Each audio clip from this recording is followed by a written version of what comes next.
Alors, là, vous évoquez des choses, j'ai envie de dire toutes choses égales par ailleurs, c'est-à-dire avec les technologies en l'état.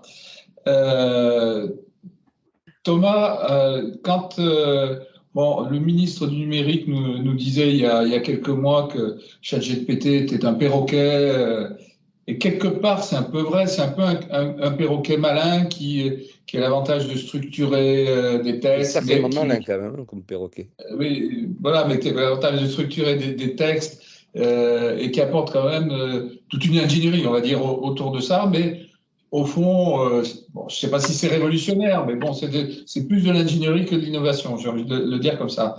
Mais quand Thomas, les choses ont évolué avec la volonté peut-être d'avoir des débats de relations causales, de raisonnement, donc aller vraiment vers l'intelligence. Comment est-ce que tu vois cette évolution justement en impactant les métiers? D'accord, alors, vaste sujet. On va recommencer. Donc, aujourd'hui, les Large Language Models, les LLM, ils ont bien sûr des limites, hein, c'est évident. Passé un certain point, ils ont du mal à raisonner, ils hallucinent. Mais je pense qu'on arrivera à solutionner ces problèmes avec les modèles d'après. Et à vrai dire, sans même améliorer les modèles existants, avec ce qui existe déjà, je pense qu'on a déjà affaire à quelque chose d'assez révolutionnaire. Pour preuve, hein, les débats depuis 6 mois, depuis que ça a été lancé, c'est assez extraordinaire. Le fait que ça soit utilisé depuis la base, ça n'a pas besoin d'être imposé d'en haut par les décideurs. Tout le monde se l'est accaparé. Parfois même, d'ailleurs, certains l'utilisent en secret dans leur travail. Donc, c'est vraiment quelque chose d'assez extraordinaire. Et donc, rien que ça, déjà, ça suffit je pense, à bouleverser l'économie, mais pour le meilleur. Alors après, pour ce qui est d'impact, par exemple, sur l'emploi, certains métiers peuvent disparaître, mais à vrai dire, je pense qu'il faut plus raisonner par rapport aux tâches. Et au sein d'un métier, on exécute plusieurs tâches. Et il y a des tâches, effectivement, qu'on va pouvoir faire bien plus facilement. Et en fait, tout ce que ça veut dire, ces nouveaux outils, c'est que dans un grand nombre de cas, on va pouvoir faire la même chose en bien moins de temps humain. Donc, on va pouvoir faire beaucoup plus à temps humain égal. Et ça, ce que ça veut dire, c'est que dans un univers relativement concurrentiel, le prix de vente, in fine, d'un certain nombre de biens et services va baisser. Et quand ça se produit, ce qui se passe, c'est qu'en général, en face, les gens consomment plus. Donc, si vous voulez, on peut être dans un scénario où, certes, je peux faire beaucoup plus avec la machine. Donc, théoriquement, à demande égale, en fait, il y aurait besoin de moins de personnes. Mais en réalité, la demande explose. Et parfois, elle explose tellement vite qu'on a même besoin de recruter dans le secteur en question. Et à vrai dire, ça permet telles économies aussi par ailleurs que le consommateur, avec ses économies, qu'est-ce qu'il fait? Il va dépenser ailleurs.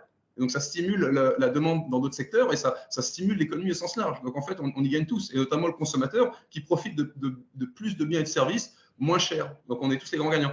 Par exemple, alors, je vais partager mon écran parce que j'ai quelques ressources à montrer. Je ne sais pas si je peux, je vais essayer. Donc là, en fait, il s'agit d'une étude de McKinsey qui est parue là, il y a quelques semaines. En fait, ils s'interrogent sur les secteurs qui seront le plus impactés.